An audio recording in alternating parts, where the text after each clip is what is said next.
Charities and how, in a sense, we are together being called to be sort of like what a monastery was in the Middle Ages, that it was a place you could go for refuge. If somebody was after you, the king or the sheriff, you could find refuge there. If you were in need of hospitality, you could go and would be taken care of there, whatever your needs were, physical, emotional, or spiritual. And in a sense, although those characters seem very remote in history, they are kind of what we're trying to do. You're trying to form community among yourselves. You know, I know that St. Michael's is trying to really be a community, and in many ways it is. And Catholic Charities is trying to be a community. You have your individual things that you do, but you are part of a team. It's not a solo kind of thing. And solo can only get you so far in the Christian life. And I just recently, if you're a basketball fan, you realize the Miami Heat, who have all these great stars, especially LeBron James, who's probably, that they didn't win the championship because they didn't function as a team. And the best player could only go out and do a few spectacular things, but the other team that was a team of lesser lights wound up winning the championship.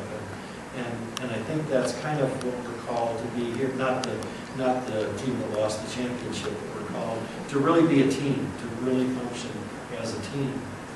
And then in the gospel story, it gives us, it's not exactly a mission statement, but I think it describes some of our calling. And we are called to be daily bread for those people that come to the soup kitchen and the sandwich programs and all those kinds of things.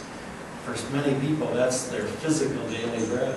And whatever we do emotionally and spiritually, we are daily bread for people. Mother Teresa of Calcutta has said, you must let the poor eat you up.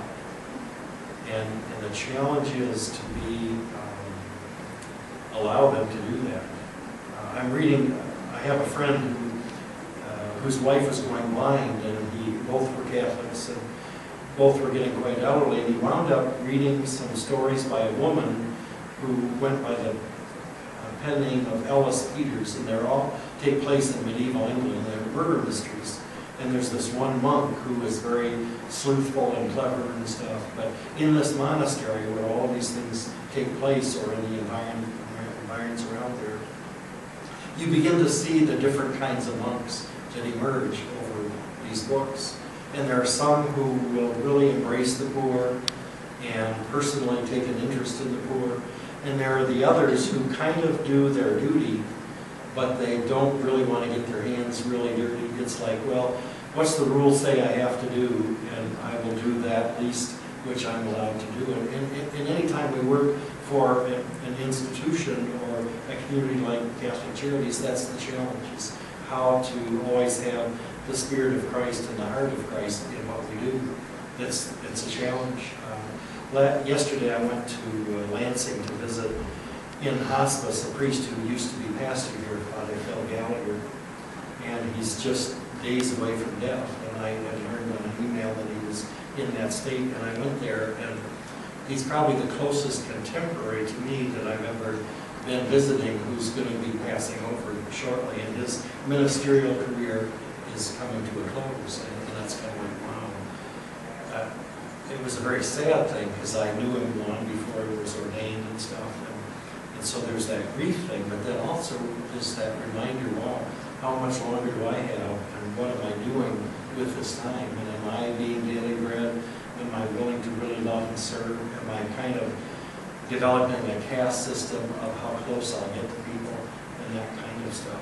And so, to me, the gospel today is just a really, really big challenge. Now, the first reading is a summary from the book of Sirach of the several days' readings that came all about the prophet Elijah and then his follower Elisha, who takes over the mantle. And it's kind of a summary of all the wonderful things he did, the way he reached out and helped various people, the way he spoke truth to power, those kinds of things. And I realize this community of St. Michael's Parish and the Catholic Charities and the Catholic Corner are called to not only do individual ministry in whatever your particular role is, but also sometimes we're called to speak truth to power, as we see a legislature that wants to say, hey, let's not worry about the poor. Who wants to spend money on them? And if people like Catholic Charities don't stand up, well, then who's going to? Or if we don't call the rest of the Catholic Church to say, this is an important issue, we need to speak out, and so on. So the mantle of responsibility is really great. Your daily bread of service is an awesome responsibility as you try to make God's name holy by loving and serving people that sometimes aren't going to say thank you very much as well. My friend John Verhoney says, and I think he was quoting St. Vincent de Paul, who said, someday the poor may forgive us for what we do for them. And that's the challenge that we have. So we pray today for our clients that are going to be coming in, for volunteers who maybe are just beginning, maybe it's their first toe in the water to reach out and actually rub elbows with people that are more overtly poor.